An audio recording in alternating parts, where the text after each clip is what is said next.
Who's in, people? Groovy! Tuesday Newsday.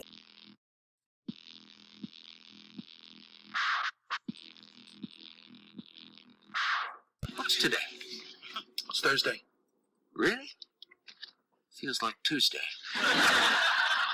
Tuesday has no feel. Monday has a feel. Friday has a feel. Sunday has a feel. I feel Tuesday and Wednesday. All right, shut up, the both of you. Seem to be unfair, 'cause you say that you found a man.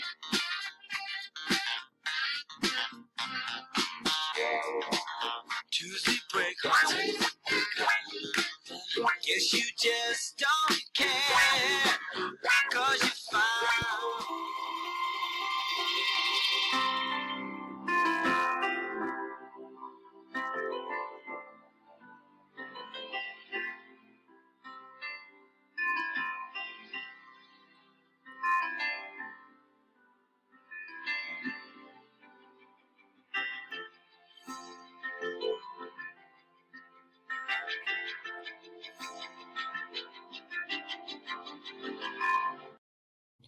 Hello and welcome to Tuesday Newsday number 15. It's our first Tuesday Newsday of post-winter break, and kind of think of it, it's still first semester, but we're wrapping up. We got 2 weeks left, and we're about at the halfway point of the year already. So our learning goal is to determine two or more central ideas of a text and analyze their development over the course of that text, including how they interact and build on one another. At the end of the article, you will be asked to rate yourself on a scale of 1 to 4.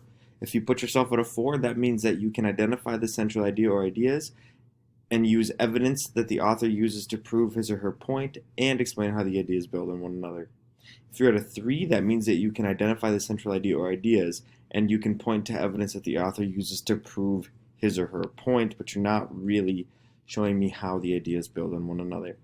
If you're at a 2, that means you can identify the central ideas, but you're not really able to point out the evidence, which is similar to in math when we don't show our work. I need to see that logical process, those brain moves that take place for you to get to the answer. That's important. And a 1 means that you are unsure of how to find the central idea. If you are at a 2 or a 1, that is okay. It's just that by the end of the year, we'd like to get you to a number 3, if at all possible, to receive a unit and a half for today. Because it is a celebration, you must highlight or underline the main idea, circle the evidence the author uses to prove his or her point, and put a box around any other central ideas in the text. Our article for today comes from our very own Minnesota, a Minneapolis suburb school of Edina, and the title of the article is this: Edina School becomes model for how peer groups can help special education students, written for the Star Tribune by Aaron Golden on the 9th of December. The article begins this way. In one corner of Edina's Southview Middle School in Minnesota, each day starts with a lesson in friendship. There is your first sentence, and identifying the topic is here. It becomes a model for how peer groups can help special education students. There are no specific directions or assignments, but there are board games, time for conversation, and most important, an opportunity for kids who would once have lived very separate lives at school to get to know each other. Southview's Peer Insights program pairs students in special education with their general education peers, opening lines of communication that extend throughout the school day and beyond. The middle schoolers sit side by side in the classroom and the lunch table, come together for special events like dance marathon or the homecoming parade, and hang out on the weekend. Little by little, the program is transforming the culture of the school and the way individual students think about themselves, their peers, and the bigger world outside of Southview. It's become one of the most in-demand activities for students across the school, and has captured the attention of other school districts and recognition from Special Olympics, Minnesota, and more than a few students are now imagining careers as special education teachers or classroom paraprofessionals. 8th grader Luke Hoekstra said the time he spends each morning in an advisory period with students in Aspire, the school's special education program, has helped spark real connections, and become a highlight of his day. When I joined it, I felt it was an opportunity to help other kids, but now it doesn't feel like I'm helping. It just feels like I'm coming to advisory with my friends, he said. Aspire student Philstan Sharif is an 8th grader, also an 8th grader, feels the same way. She beamed as she talked about befriending the peer insight students who show up each day in her classroom. I always see them at lunch and sit with them, she said. The program started nearly a decade ago with an idea from special education teacher Jessica Chern and a handful of middle schoolers interested in spending time in special education classrooms. It didn't take long for Peer Insights to become a full-fledged leadership program at Southview, attracting dozens of eager participants who must fill out applications and sit for an interview to land a spot. This year, about 80 general education students were picked as Peer Insights student leaders. They work with 24 special education students. Before starting with Peer Insights, all the selected students received training to broaden their understanding of people with disabilities and to learn more about different communication styles, including those of students who must use high-tech communication devices, often mounted to a wheelchair. Once they're ready to go, many of the general education students spend the first 20 minutes of their day with Aspire students in the Students' Special Education Center. They return in smaller groups throughout the day when they have free periods to help any students who need additional assistance keeping focused or with reading or writing lessons. Cheering section. On a recent morning, a half-dozen Peer Insights leaders helped run a morning meeting in a special education classroom, cheering on Aspire student Jeanette Torres Alpazar, who was wary of stepping up to the whiteboard for a lesson about marking the days and months on a calendar. With some encouragement from her peers, she tentatively stepped forward. "You're doing great," shouted one of the students. When Torres Alpazar landed a date on the right spot on the calendar, the room burst into applause. At a nearby table, another Peer Insights participant, 8th grader Muna Muhammad Kari, spoke quietly with an Aspire student who was struggling to focus on the morning's lesson and growing increasingly agitated. Muhammad Kari quickly came up with a solution. Would the girl like to step out for a few minutes to swing in a nearby motor room filled with equipment for students with sensory disorders? The girl nodded, uncurled herself from her chair, and followed Muhammad Kari out of the room. Emily Heckman, a paraprofessional who works with special education students, says she's often amazed at how quickly the Peer Insight students can pick up on cues and become helpful presence in the classroom. They learn really fast, she said. Some of these kids, you'd never expect them to be so great and patient and understanding and willing to jump in and help with anything. Muhammad Kari, just a few weeks into her first year as a Peer Insights participant, said she's quickly found much to enjoy in her time working with and befriending Aspire students.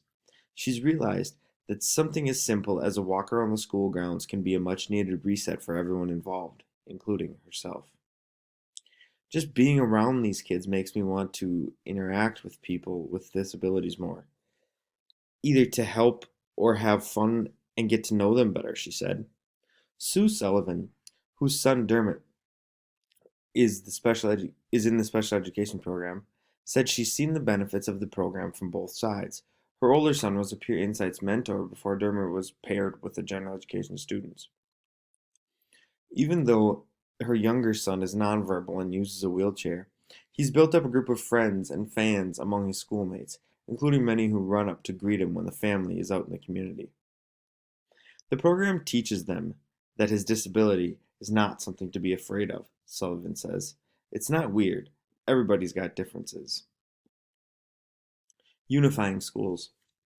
Special education teacher Jenny Schaefer, who has helped oversee the Peer Insights for the last 6 years, said all the small connections between students add up. Since the program started, she said there's been a sea change in how just about everybody at Southview thinks about special education programs and students can and should fit in the school.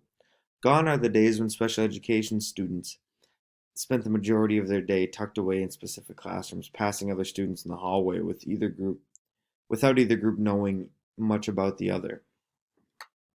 Schaefer said both students and teachers take note when they see peer insights and Aspire students sitting together at lunch, hanging out at special events, or making plans outside of the school day. Before, Schaefer said, special education students didn't go out. Now it's normal for my students to go to choir and PE and art, she said. So it's also shifted the mindset of general ed teachers too, because they see the benefit of the social connection. The movement to integrate special education students into more of a school day and into after school activities has been growing in recent years.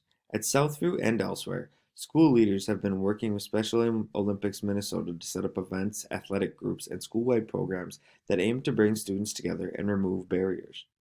At Southview, Peer Insights students have taken a leading role in organizing a dance marathon and awareness campaigns that help students think about how they talk to and about people with disabilities. Nick Cedergren, who's schools and leadership manager for Special Olympics Minnesota, said his organization works with about 200 schools statewide, including about 125 that Special Olympics has named Unified Champion Schools. Of those schools, he said Southview stands out. In 2015, it became the first middle school in the state to earn the distinction, and has since picked up several other awards. The school has become a model for others in the state and across the country, attracting other school leaders who want to visit to see for themselves how Peer Insights is creating a real change. I think the best part about this is that it's kind of a ripple effect, Cedergren said. What Southview Middle School is doing is spreading. All right, so identifying the topic here. I think we kind of talked about how it comes through in the title, which is the peers kind of befriending each other and getting along with each other. The different groups. You know, you've got the general ed students and the special ed students who typically before, as we learned in the article, didn't get along. Not that they didn't get along, but they didn't really interact, and they're doing more of that now. Summarizing the story, I'll leave that up to you. First and last sentence, I can leave that up to you. But repeated ideas. You should be looking at things like the two groups that typically didn't interact are now befriending each other. How it is spreading. And finally, maybe how the special ed students who sometimes spent most of the day in one classroom were now becoming more present in the general ed classrooms more throughout the course of the day.